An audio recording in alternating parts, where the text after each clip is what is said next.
sampah sembarangan. Udah tahu sampah biang masalah, buang sampah pada tempatnya lah. Iya ya, kalau bukan kita siapa lagi? Ayo kita buat Jakarta jadi bersih. Kurang tegas yang pasti. Kurang tegas dan sistem tipiring itu sangat melemahkan. Dia turun, apalagi dekat tiap kali masa menjelang puasa lebaran, orang lebih berani turun lagi karena tipiring cuma 100.000. Namanya kita mau pakai gerilya kita tangkap, kita angkut-angkutin, dia bilang penyiksaan lagi.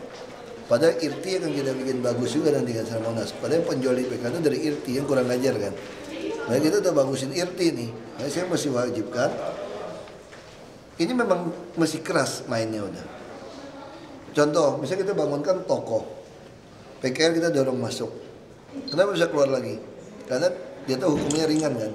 Dia bisa jual tuh kios 50 juta, 100 juta. Nah kalau di IRT jadi, jual 200 juta pun laku. Nah kamu PKL nggak ada modal, mendingan jual 200 juta, dapat 200 juta, jualan di jalan kan. Nah jualan di jalan, di sini nggak laku lagi nih. Langsung lebih ramai, dapat duit ya. Nah makanya mesti tegas, saya bikin peraturan sangat jelas, kita mempidanakan. Nah ini saya lagi minta mereka coba diturunkan. Khusus kasus Monas, jalan-jalan semua ada. Nanti Senin saya akan rapin dengan para wali kota dan Satpol PP. Jadi kita tidak mau lagi alasan menjelang puasa, lebaran, ya toleransi dikit. Ya tiap tahun ya begitu. Dan gawatnya bukan cuma selesai lebaran, dia berhenti. Lanjut, Tanah Abang bisa kacauan dulu gara-gara ada peraturan khusus untuk malam tuh ada sogo jongkok, tau gak? Baik hatilah, toleransi, kasih aja malam minggu, malam liburan ada sogo jongkok. Habis itu mah sogo jongkoknya tiap hari ngeplot lahan, kan ya bisa sanksi yang tegas. Untuk pegawai yang terlibat untuk kita tunggu PP Undang-Undang Aparatur Sipil Negara ditandatangani oleh Presiden. Kalau tangan kita bisa pecat. itu aja. Kapan Pak disikat-sikatin PKL? Bertahap dong. Kemarin Bapak bilang Bapak tahu siapa yang ngejual-jual. Tahu? Nah, Aku mau datanya. siapa sih Pak? Itu udah kasih dinas itu. Ya nyewain listrik 15.000. Satpam itu katanya udah dipecat 5. Makanya kita pikir kita mau copot, ini Senin saya mau rapat, kita mau bereskan aja. Jadi UPT di sana satu pintu aja. Satu pintu aja udah. Selain satpam Ya, ada lebih banyak orang. ada Macam-macam. pejabat atau apa? Ya saya UPT mana dulu ada 2. Nah makanya dia nggak mau ngaku kan kepada UPT kan. Alasannya ya ditodong, ada yang lebih. Ya saya pikir ini bukan store menyetor lah, rahasia umum. Mana ada yang gratis di Jakarta? Kencing aja bayar kok. Namanya dagang gitu. Dagang apa lagi? Pak kan Bapak bilang tugas kebersihan sudah mulai dibayar. Barusan tadi saya temukan di CV Pak, lebih dari 2 orang belum dibayar gajinya Pak. Makanya saya mau tahu dulu, dia udah mendaftar atau belum? Itu juga ada pertanyaan. Makanya saya bilang kita nggak bisa tuduh berapa pihak. Memang ada yang belum dibayar, ada juga karena terlambat dia mendaftar ke Bank DKI. Tanpa Bank DKI Anda nggak bisa. Dan saya juga ingin tahu juga, kamu ini betul-betul pegawai apa bukan? Yang dibayar yang mana? Terus Anda kerja di ruas jalan yang mana? Karena saya juga ada laporan, tukang parkir juga didaftarkan sebagai tugas kebersihan. Nah, saya mau tahu namanya siapa? Ya saya bilang sama para teman-teman wartawan, kalau ada petugas itu namanya siapa? SMS ke saya. Namanya Pak Untung Pak. Nah kita mau tahu. 11 tahun dia jadi petugas kebersihan Nah bersama kita mesti cek. di Selipi Pak. Diselipi. Iya, di Selipi Pak. Untung namanya Pak. Udah 11 tahun. Katanya setelah Jokowi mendaftar itu dia banyak yang udah mau demo, cuman ketuanya melarang jangan dulu demo gitu. Setelah Jokowi mencapres, jadi mendaftarkan diri sebagai calon presiden. Sekarang dia belum bayar kapan? 2 bulan Pak, dari bulan April. Udah 11 tahun Untung ini. Ada nomor HP-nya masih terlibat tapi April sampai Mei belum bayar. ada Saya masih cek. selain dia ada beberapa kawannya lagi juga yang belum dibayarkan. Oke, saya mau saya tanya sama kepala dinas. Jadi begini keluhannya juga Pak, setelah jadi Jokowi sibuk dengan capres, jadi tinggal 1.100.000 diterimanya gitu. Dia bodoh aja. Makanya saya kan 1.100.000 pun dia nggak bisa ngomong begitu juga. Ini udah ditransfer langsung, dia kerjanya penuh. Anda kan punya gaji UMP, udah kita naikkan UMP, gajinya ada UMP. Nah UMP Anda itu harus kerja penuh. Kalau Anda tidak masuk ya nggak bisa juga. Makanya kadang-kadang nggak bisa sepihak dengan. Nah saya mau cek, Anda bisa tanya mana Anda kerja di jam berapa ke jam berapa. Nah sekarang Anda kerja 2 jam 3 jam mau dibayar UMP, keadilannya ada nggak? Orang kerja setengah mati UMP.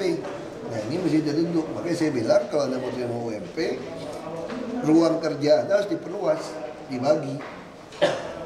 Jadi kita mesti cek, lapor nama dulu, nggak bisa 1-2 kasus Anda ngadu. Karena di Jakarta ini kadang-kadang maling teriak maling juga. Itu masalahnya. Ya orang masih ada. Terkait rapat RDTR Ya, makanya ya, apa? terkait rapat RDTR.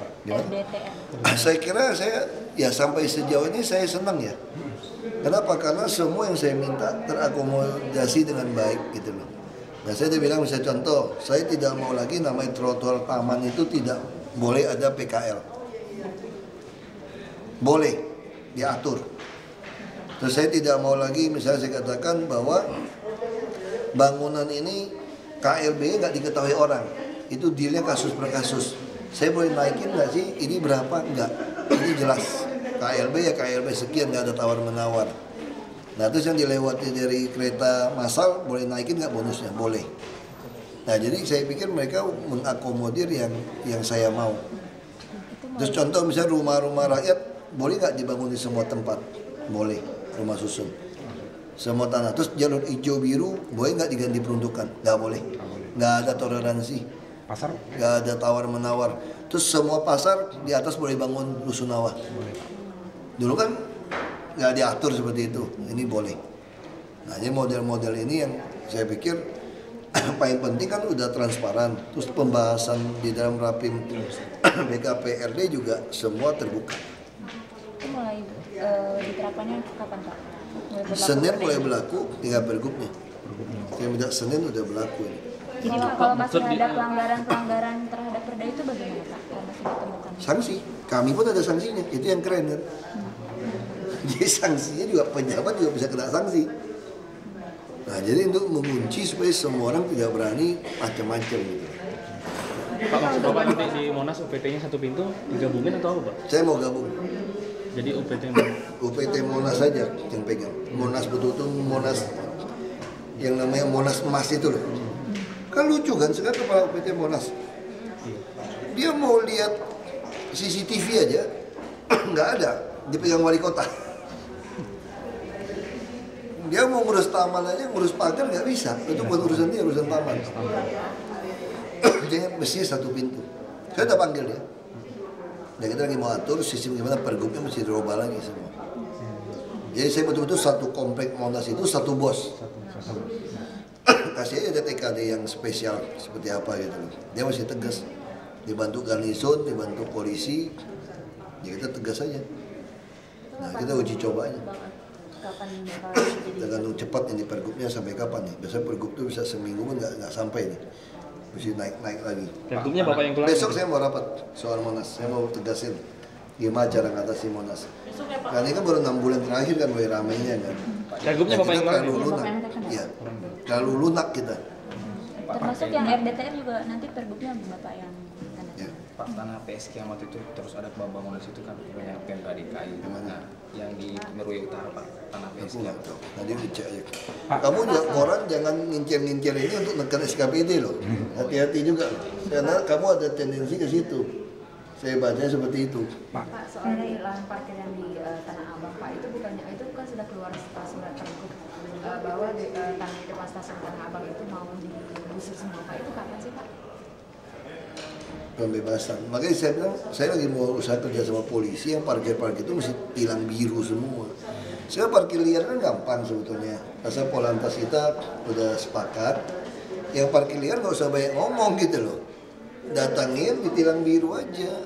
Memang itu Pak di Kampung Bali itu Pak, itu katanya Saranajaya yang mau. Saranajaya udah dapat hak, dia mau beli. Cuma sekarang jadi pembebasan kan, SP3R.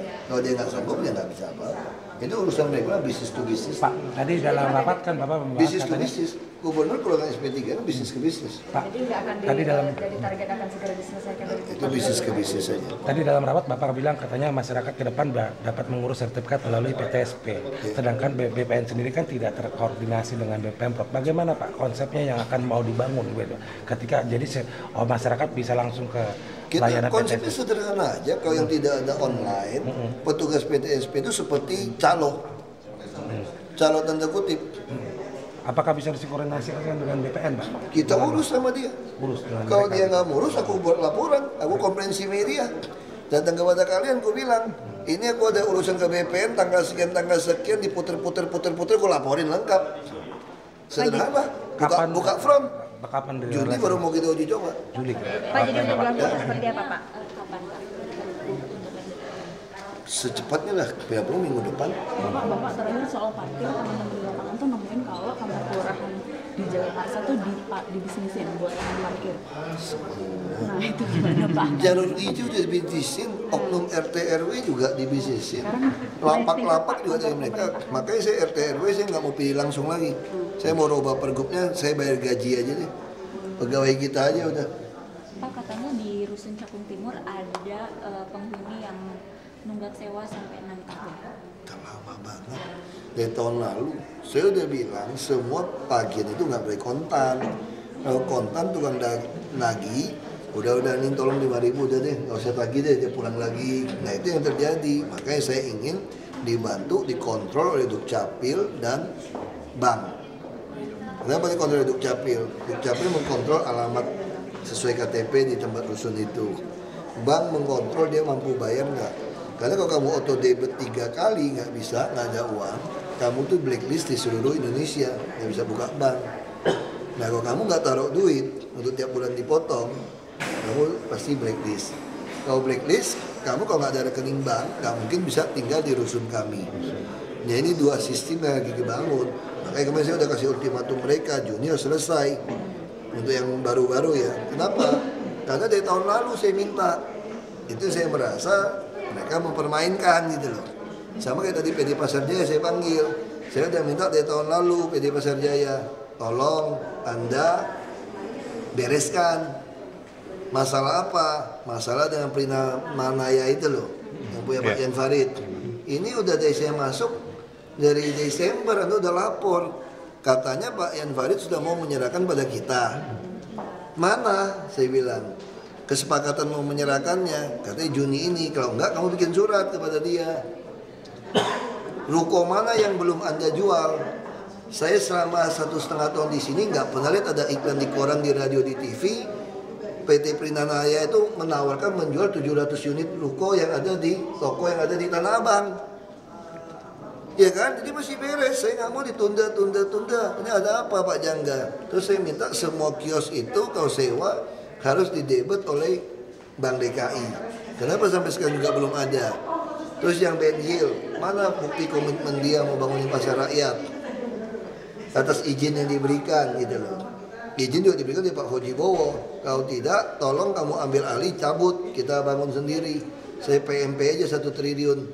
Ngapain kerja sama sama swasta? Kita hanya menghargai yang orang lama gitu loh. Kalau nggak kita potong aja. Nah, jadi saya bilang jangan kira saya lupa loh. Saya minta kalian semua tuh saya catat, saya inget. Ini udah 1,5 tahun, mana yang kalian kerjakan? Nah yang model-model itu yang kita kejar. Nggak bisa. Nah sama kayak Jakarta Monorail, kira-kira kalau dia ngaku 30%, kalau saya udah kasih izin, dia jual-jualin itu hak 200.000 meter persegi, kira-kira sakit kepala nggak kalau dia udah jual sama orang, terus dia nggak punya duit? Ini contoh terlalu banyak di Jakarta ini pengusaha tuh yang modal jual kertas tuh, modal jual izin jadi kaya raya. Harusnya kemarin nggak usah